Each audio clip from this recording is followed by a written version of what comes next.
સુરત શહેર અને ગુજરાતભરમાં જે રોડ ઉપર સ્ટ્રીટ ઉપર ખુલ્લા ખોરાક વગેરે કોલ્ડ ડ્રિંક્સ તરબૂચ મસાલાઓ વેચે છે એમાં ગુજરાત સરકારના ફૂડ એન્ડ ડ્રગ્સ વિભાગ દ્વારા આરોગ્ય જાળવણી માટે સતત એમના ઉપર વોચ રાખી એમના તપાસ એમના નમૂના લેવાઈ રહ્યા છે। આ ટીમ ફૂડ એન્ડ ડ્રગ્સની ટીમ સતત કામગીરી કરી રહી છે, એ લોકોના સ્વાસ્થ્ય માટે કરી રહી છે અને એ માટે હું બધાને વિનંતી કરું છું કે આપણે ખાવાની વસ્તુ લઈએ છીએ એ ખૂબ સ્ટાન્ડર્ડ કંપની અથવા તો ખૂબ સ્ટાન્ડર્ડ ડેરીની પ્રોડક્ટનો જ યુઝ કરી લેભાગુ તત્વો કે ખુલ્લું વેચાતો ખોરાક એક પણ ના લે, પરંતુ જે ભેળસેળ કરી રહ્યા છે, જે બદમાશી કરી રહ્યા છે, હું અમારો આરોગ્ય વિભાગ સતત વોચ રાખી અને રોજના રોજ દરોડા પાડી રહ્યા છે।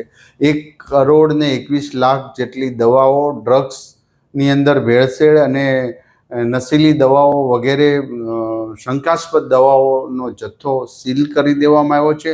એ જ રીતે આઈસ્ક્રીમ, કેરીના રસ, તરબૂચ વગેરેની અંદર પણ ભેળસેળ કરીને જે એસેન્સ નાખે, કલર નાખે છે, આ લોકોને પણ છોડવામાં નહીં આવે। એટલે એના હેતુથી આ જાગૃતતા લાવે છે।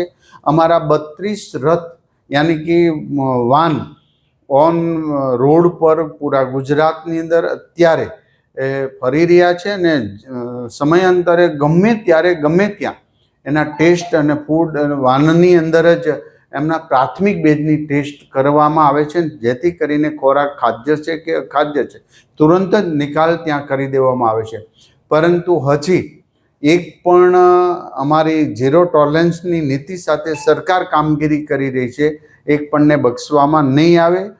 લોકો આજે નહીં તો કાલે આ બદમાશી કરનાર લોકોએ સુધરવું પડશે અને સુધારવા માટે અમારું ફૂડ અને ડ્રગ્સ વિભાગ સતત કામગીરી કરી રહ્યું છે।